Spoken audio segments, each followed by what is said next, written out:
Kukaribishe Love Life Academy. Leo tuna topic ya leo inasema, dada, wewe jinsia ya kike, usiingie kwenye uchumba au usiwe na mpenzi yeyote bila kujua haya 11 kwanza.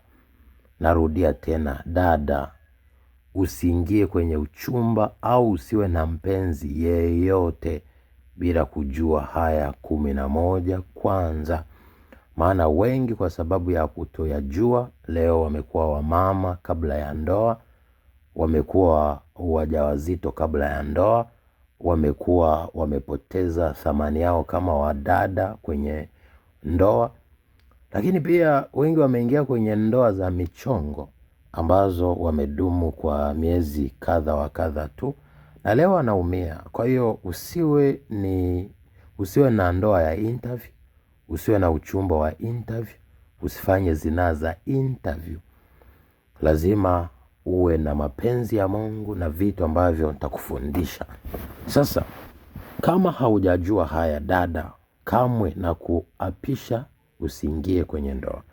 Cha kwanza, usiingie kwenye ndoa, usiingie kwenye uchumba, usiwe na mpenzi.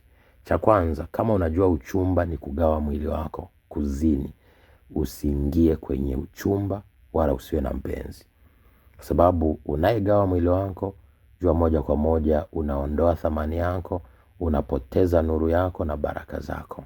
Lakini cha pili, uchumba ni kuzaa kabla ya ndoa. Kama unahisi uchumba ni kuzaa kabla ya ndoa, wewe hujakomaa bado kiakili na kimwili na kihisia. Usiingie kwenye uchumba wala usiwe na mpenzi wala usiingie kwenye ndoa. Cha tatu, uchumba ni kuwa tegemezi kabla ya ndoa. Usiingie. Kama unategemea kuingia kwenye uchumba ukaanza kuwa kupe, uanze kulipiwa kodi, uanze kuhudumiwa, uanze kulishwa kama vile ni mzazi wako, hayo hayakufai. Ndoa hiyo haikufai, uchumba huo haukufai, na mapenzi hayakufai. Maana utakuwa tegemezi, alafu utalipa kwa kutumia mwili wako. Utachezewa, utakuwa mama kabla ya ndoa, utakuwa mama kwenye uchumba, mwili wako utazeeka, utakuwa wa ovyo, thamani yako itapotea. Ni dada mdogo lakini maziwa ni kama saa 12. Lakini pia ni dada lakini mwili wako umesha chakachuliwa. Kwa hiyo jiheshimu. Lakini kitu cha 4, kama unajua ndoa ndo chanzo chako cha furaha, au uchumba au kuwa na mpenzi ndo chanzo chako cha furaha, furaha lazima itoke ndani yako. Furaha chanzo chake ni Mungu. Furaha lazima uwe nayo. Kwa hiyo kama unatafuta furaha kwa sababu ya mchumba au kwa sababu ya mapenzi, umehangaika. Sababu mapenzi yana sehemu mbili, kuna kulia na kucheka. Lakini 5, bado hujui wala haumtangulizi Mungu, haumjui Mungu, haumtangulizi Mungu.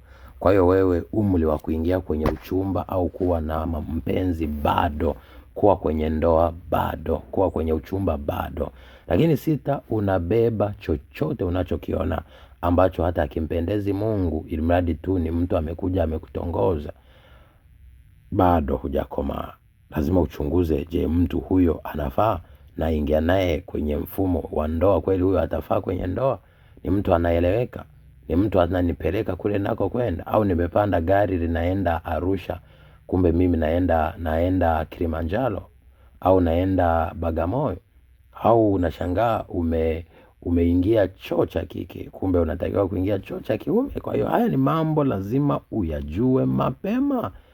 Wengi leo wadada wameingia kwenye nyumba zisizo za kwao, wanaenda sehemu fulani, wameenda sehemu nyingine, wanataka kulima maharage, leo wapo wanafungua biashara.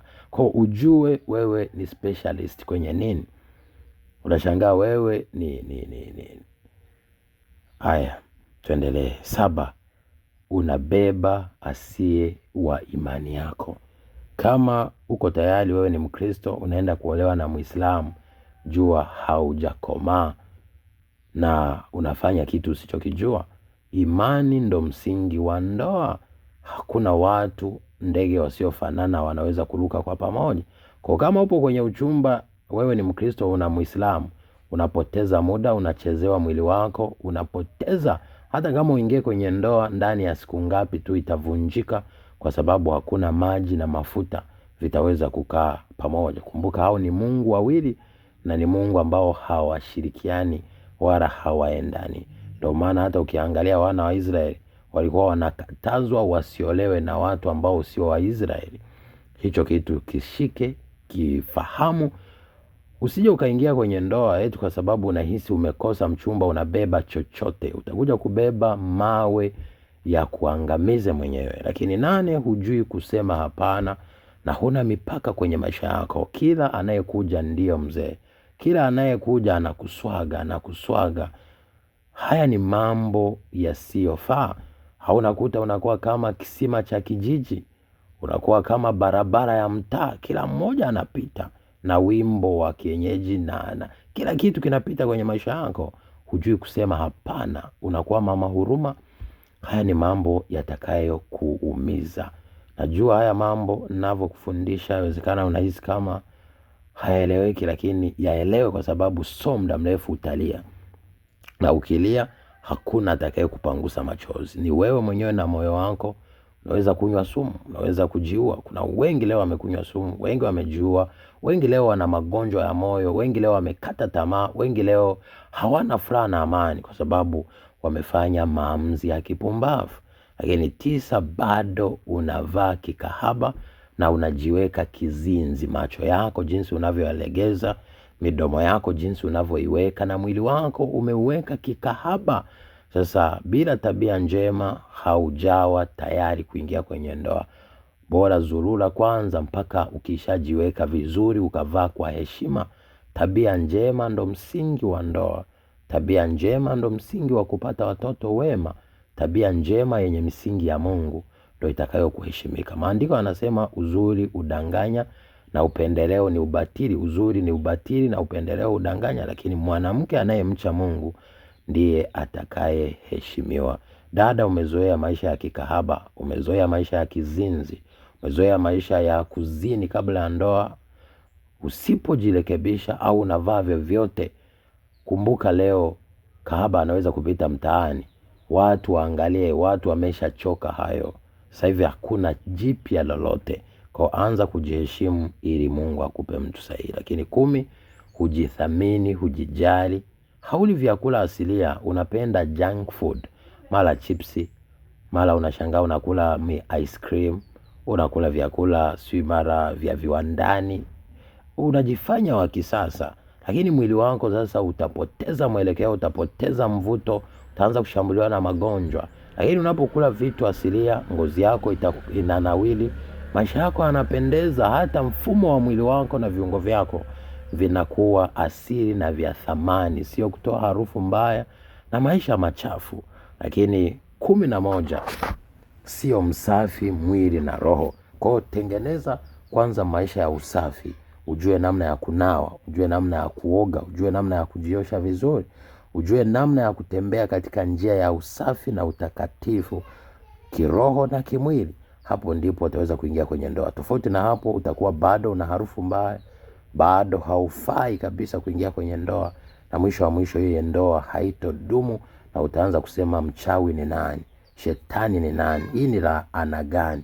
Lakini kumbe umepanda mti ambao hauna matunda. Umeishi mtu usiye na matunda. Umefanya vitu vichafu na matokeo yake yamekuwa uchafu. Badilika rafiki yangu, ni majira haya. Tofauti na hapo, subiri kwanza. Hata kama una miaka 20, 30, 40, kama haujajua haya, bado wewe ni mdogo. Kumbuka tuingii kwenye ndoa kwa sababu ya umri umeenda. Tunaingia kwenye ndoa kwa sababu tuna akili ya kwenda kubeba majukumu na kujua thamani za maisha yetu na kumtanguliza Mungu. Nawapenda. God bless you.